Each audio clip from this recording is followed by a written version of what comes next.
Jamaica You think watch you're going to this. get road and water and sewage on the land? You think you're going to be able to have modern living? Look at all of these communities that have sprung up informally. Lovely homes on them, many of them.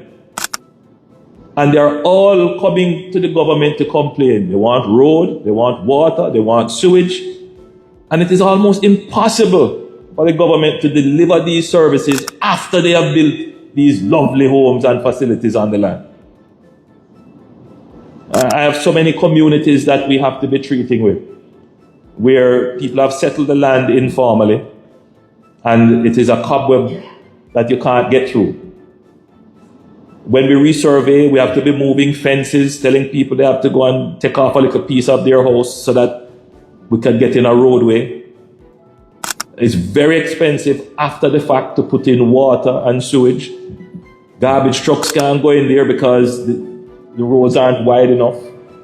So in other words, the informal settlement of land limits the potential value that you could get if the land were properly developed.